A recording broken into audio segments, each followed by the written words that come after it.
Welcome, everyone. Today, we're going to dive into the world of artificial intelligence. We will demystify the stack by looking at AI, machine learning, deep learning, and the creative power of generative AI.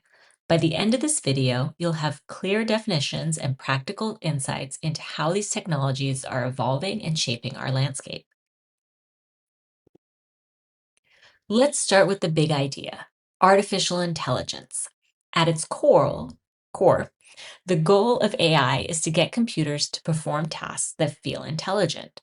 We are talking about systems that make decisions, predictions, and actions based on inputs. It's important to remember that it's not magic. It's a combination of specific methods, data, and computational power.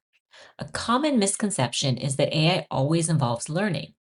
In reality, some AI systems use fixed rules and logic trees that don't change their behavior over time. Machine learning is the engine that powers modern AI. Instead of a human writing every single rule, we provide the input, data, and labels, and the system finds the patterns itself. The output is a predictive model that can handle new, unseen data based on what it has learned in the past. Its greatest strength is scalability. The more quality data you feed it, the more accurate it becomes. A classic example is your email spam filter, which has learned to recognize junk mail by analyzing millions of previous examples.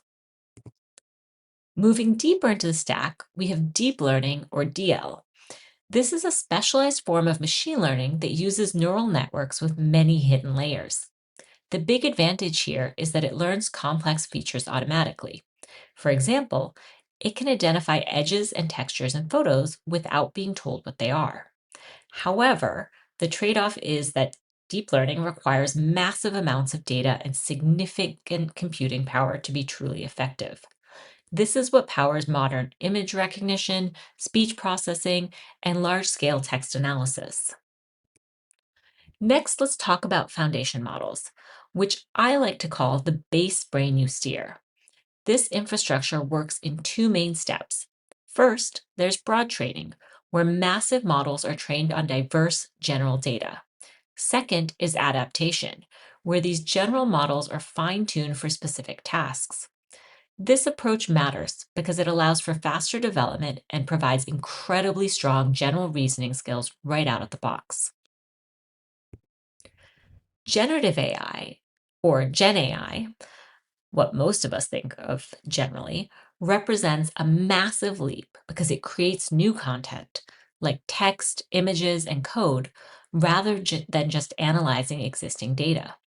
When we look at how to use it, the focus is on productivity, drafting content, summarizing long documents, and brainstorming. However, we must be vigilant about the risks, specifically hallucinations. This is when the model produces convincing errors that look factually correct but are entirely made up. It's a powerful tool, but it requires a human in the loop to verify the output. As we wrap up, we have to address the real world impacts and pitfalls of these technologies. On one hand, the value is clear: speed, creativity, and automation.